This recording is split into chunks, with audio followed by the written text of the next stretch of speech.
welcome to Question Time. I'm Omkar Goswami.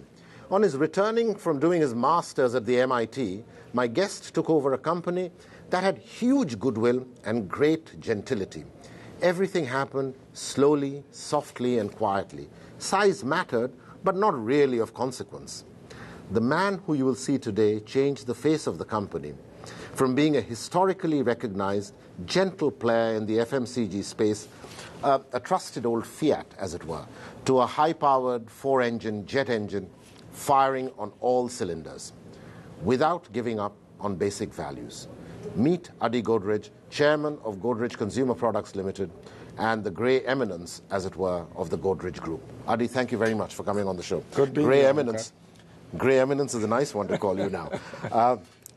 Describe the Godrej Group when you came back as a young person, having finished your master's from MIT.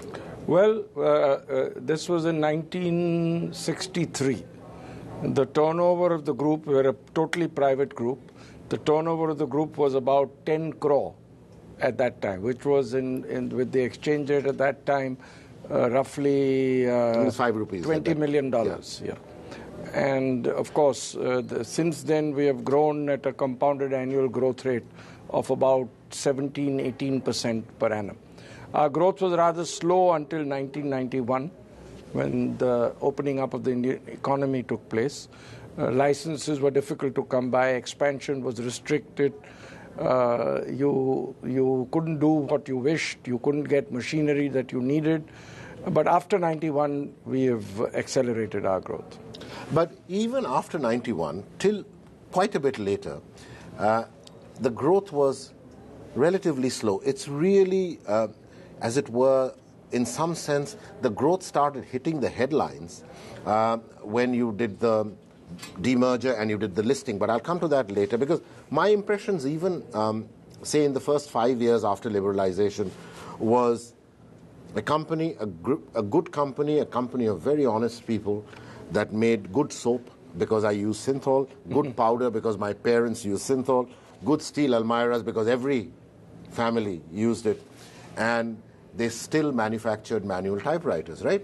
So it took some time. It wasn't immediately after 1991. No, but for example, in 91, we were already, we got into, once the economy opened up, we got into a lot of plant and equipment manufacture for the refining industry, for the chemical plant industry. We started supplying products for the Indian space program, for the Indian nuclear program. So we have been in some high technology businesses at that time. But most of them are really not, no one knows much about it. Because no, unfortunately they are not. They're in a private company called Godrej and Boyce, but they are quite high-tech businesses, which we were in. Then we went into some joint ventures once the economy opened up in 91. A joint venture in appliances with GE, a joint venture in personal products with Procter & Gamble. That helped us learn some of the best business practices that were available at that time, both soft skills and management techniques, management practices, R&D, marketing. So that helped us. This was in the first part of the 90s. Of the 90s. I'll come back.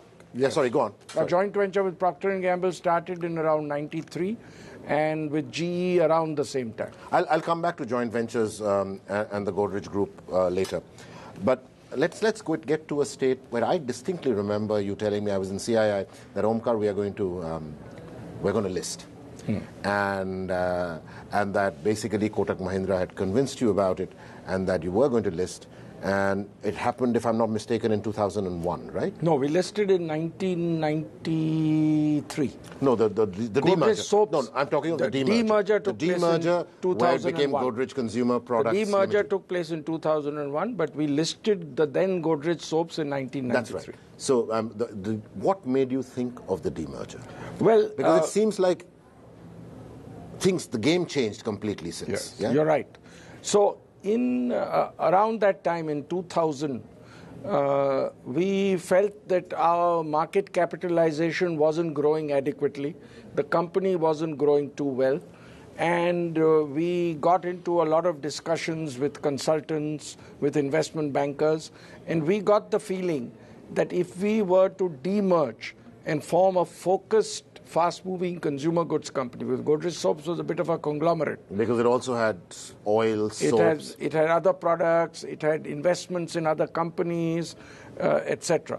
So if we could form a focused, fast-moving consumer goods company, it would add a lot of value.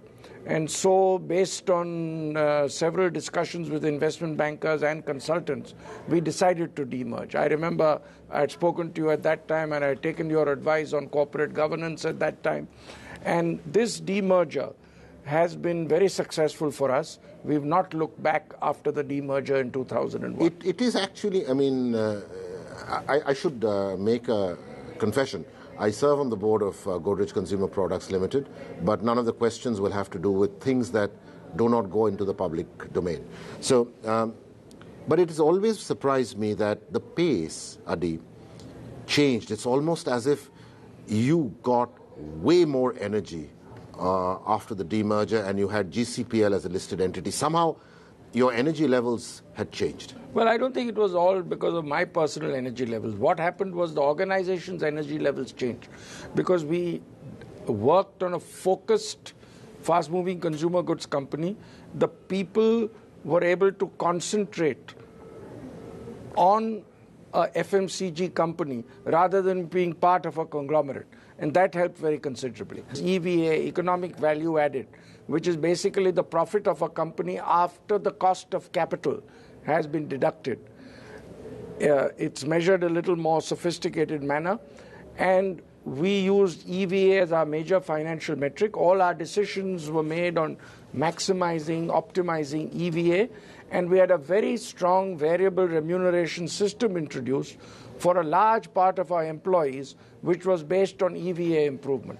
And globally it has been found that market capitalizations of companies are very closely correlated to their EVAs. So do you seriously think now that the EVA are now in GCPL is more than 10 years old, right?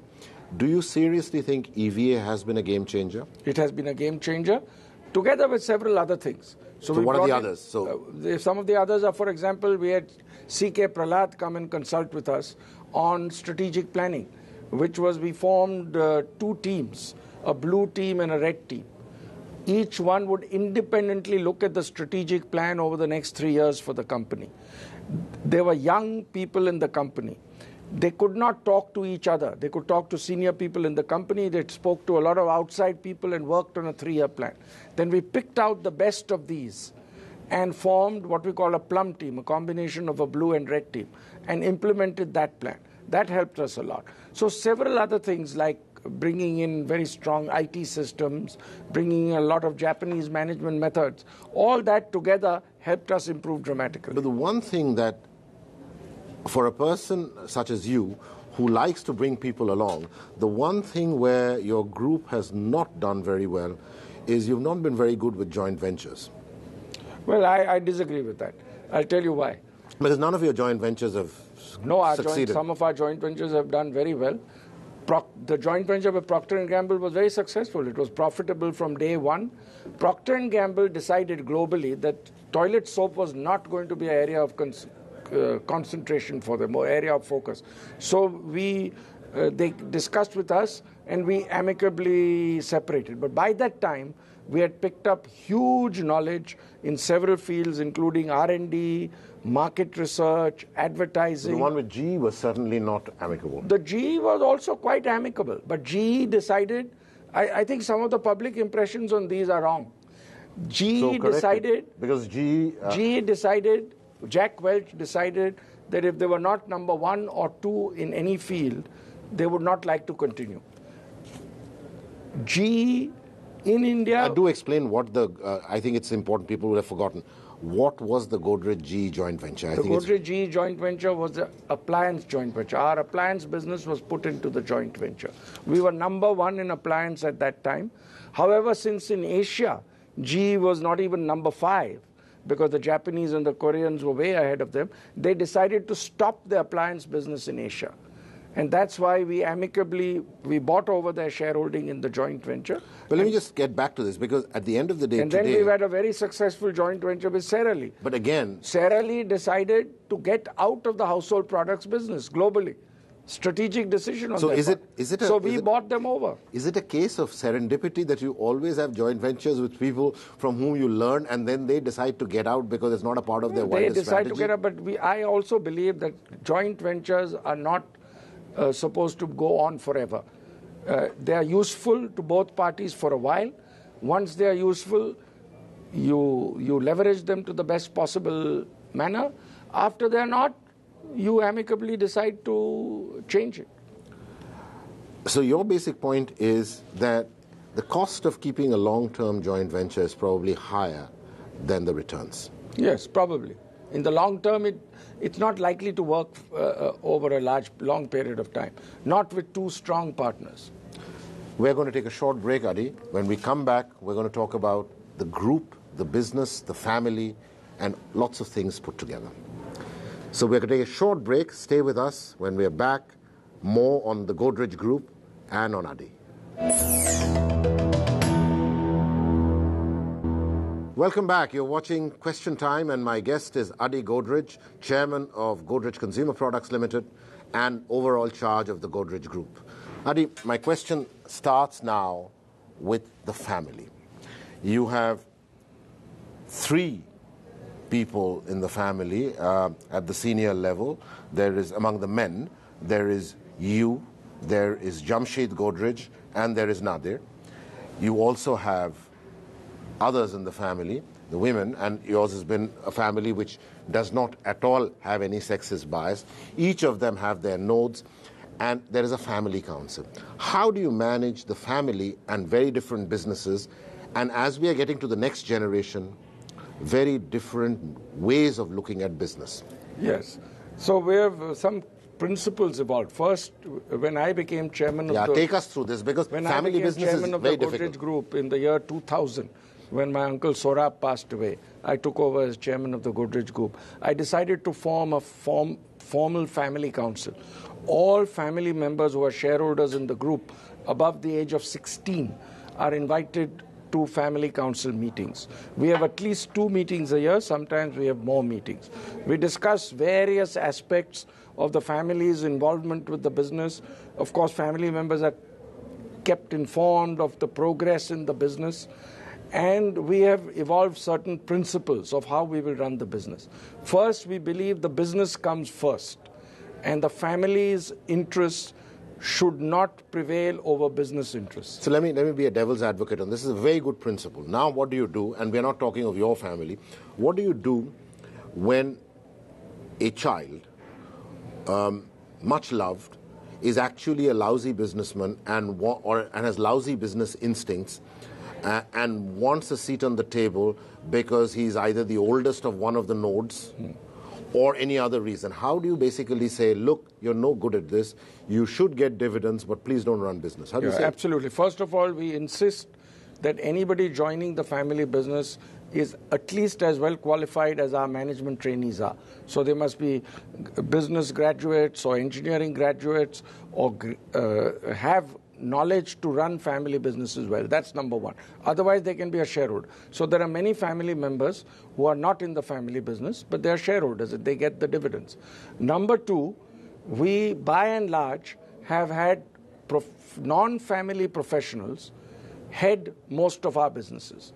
Except in a few cases, we might make exceptions where we expect a family member to gain experience by heading a business for a short period of time.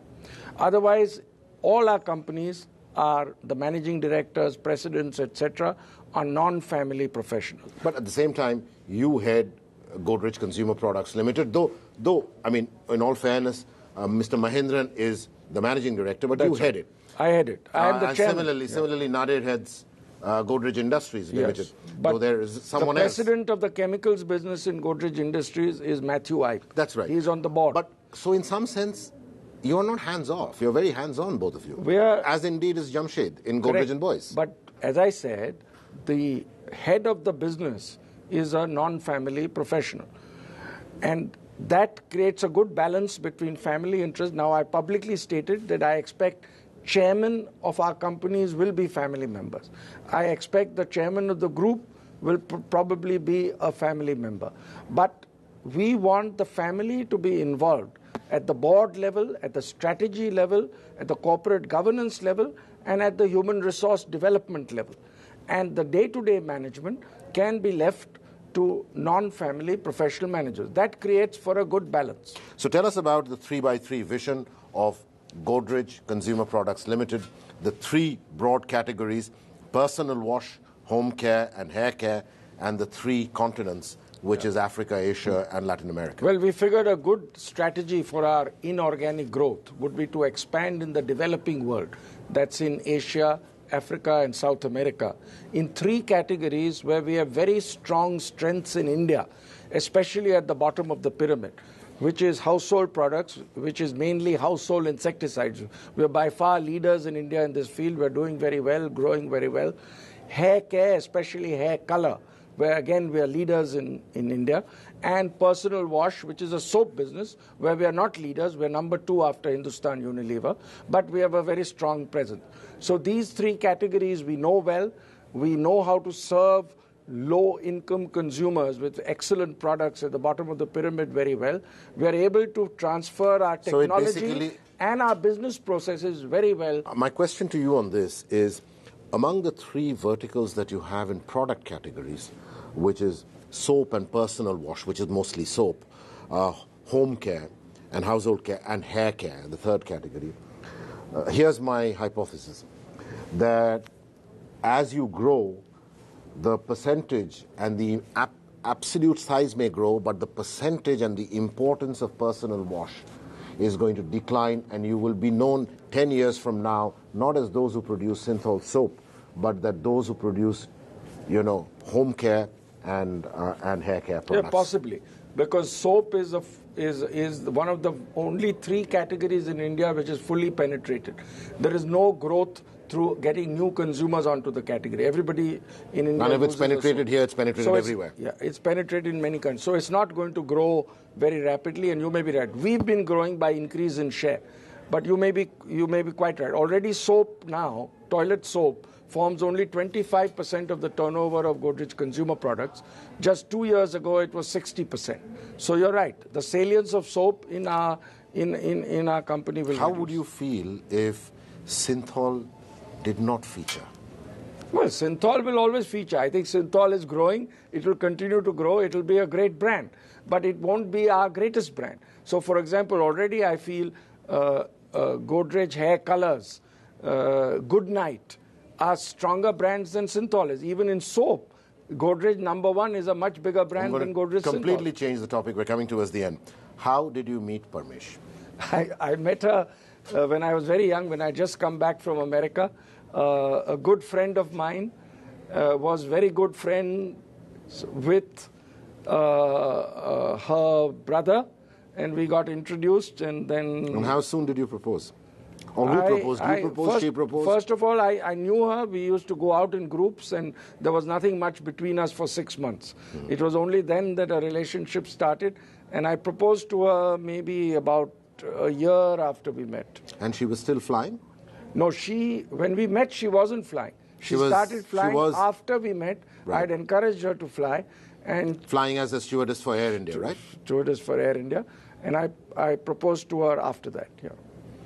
And what was her reaction when you proposed? Or was she expecting it? Well, I don't think we had there was a real formal kind of proposal. After a while, we knew each other well enough that we probably both expected that we'd get married. And I don't think it was very formal. Are you still a fitness freak? I know that you did a 42-kilometer parikrama of Kailash in one day, the full parikrama. Yeah. Are you still a fitness freak? Yeah, very much so. I exercise at least 10 hours a week. I like to keep fit. I've never missed a day of work out of sickness in my life. And thank goodness I enjoy good health. May the Almighty continue in keeping you in good health. Thanks, Adi. Thank you very much for being on the show. Great talking to you. Thank you. That was Adi Godrej, an old friend. Wonderful as always talking to him. Thanks very much for watching the show. Till the next one, see you.